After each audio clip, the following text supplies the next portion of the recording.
Alejandro Montero es nuestro invitado de hoy, el doctor neurólogo, su especialidad. Pero antes, y estamos hablando de demencia y Alzheimer.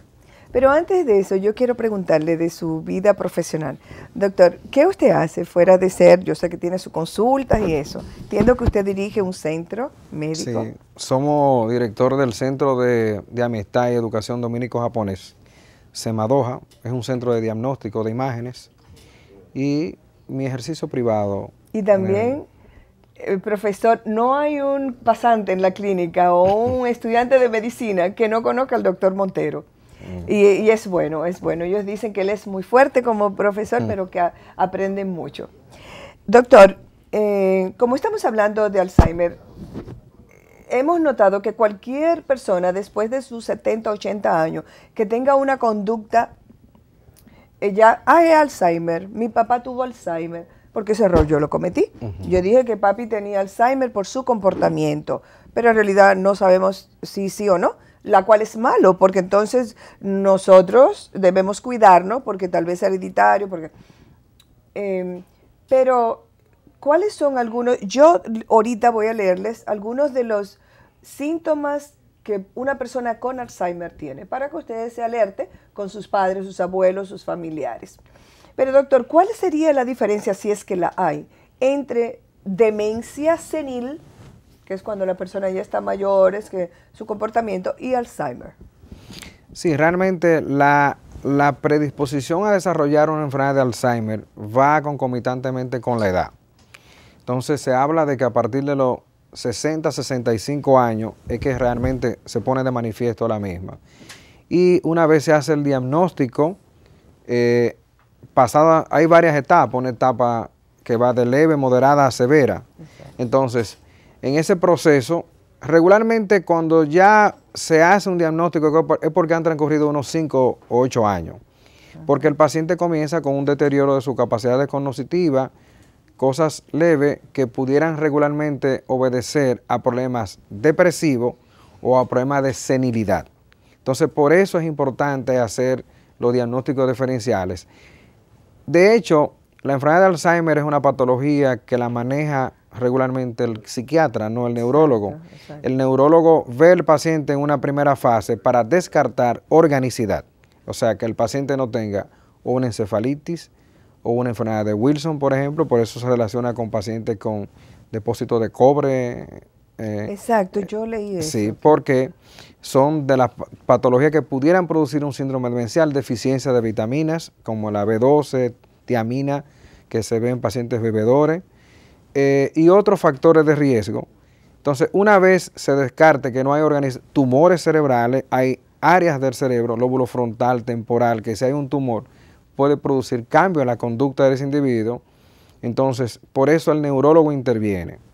Una vez se descarta que no hay organicidad, entonces ya hay unos test que hace el psicólogo y el psiquiatra, y entonces comienza a delimitar y definir si se trata de un Alzheimer o no.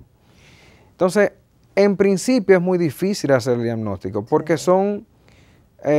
pero si el paciente comienza con olvidos de cosas sencillas, olvidar los nombres de ciertas cosas, dónde colocar, guardó X cosa, se me olvidó cerrar la llave, cerrar la puerta, no encuentro mi cartera, ese tipo de... Pero lo que pasó hace 60, 70 años atrás, sí, entonces, sí lo recuerdo. Ahí donde va entonces lo de la senilidad, que son más bien, se relaciona con lo que hablamos de demencia vascular, que son por pequeños infarticos que se producen cerebrales, y hay lo que llaman infarticos lacunares, y se va produciendo un síndrome demencial.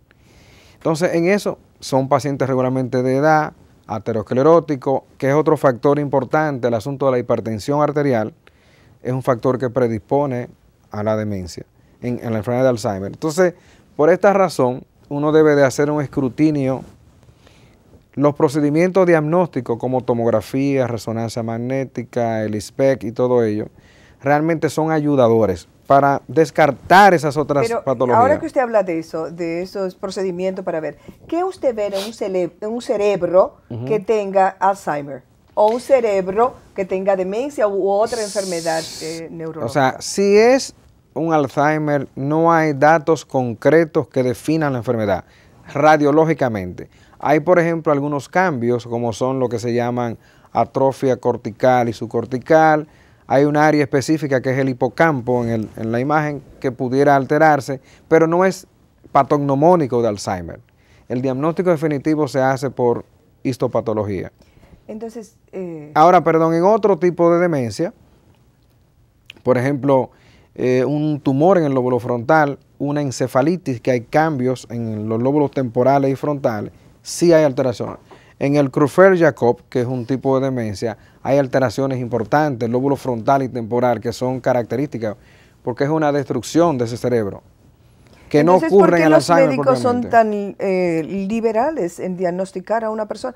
Porque un paciente o un familiar no se va a diagnosticar. Entonces, ¿por qué todo el mundo tiene Alzheimer ahora? No, regularmente es más bien lo etiquetan, el Alzheimer lo etiqueta el propio familiar o el paciente, porque piensa que todo lo que es demencia es Alzheimer. ¿Pero de dónde lo ha sacado, doctor, la información? Sí, porque es más por la desinformación. Exacto. Porque no creo, primero es cierto que hay una incidencia bien elevada. Estamos hablando que en Estados Unidos se estima que hay unos 18 a 22 millones en el mundo, de pacientes con enfermedad de Alzheimer. Y en Estados Unidos estamos hablando de unos 4 millones. 4 millones. Y esto representa un gasto importante para Estados Unidos, que es donde llevan, como dicen, esos controles.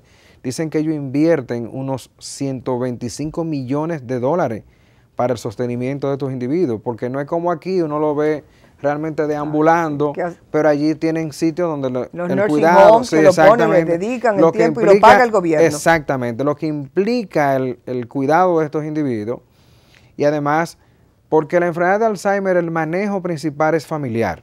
Ay, sí. O sea, evidentemente, los medicamentos no resuelven nada, son paliativos, no curativos. Pero están trabajando en una vacuna. Sí, pero eso que todavía de aquí a... Sí. El problema, como dicen, brincando a esto, el problema de la vacuna es que la vacuna va a actuar sobre uno de los factores, que son sobre el asunto del depósito de la proteína beta-amiloide. Y los otros factores, como son la hipertensión, la diabetes, la falta de agilizar la mente en la lectura y esas cosas. ¿Es traumático el tener un familiar con Alzheimer o cualquier otro tipo de demencia? Quédese con nosotros y vamos a decirle qué hacer para hacer a usted su carga más liviana y también al paciente o a la persona.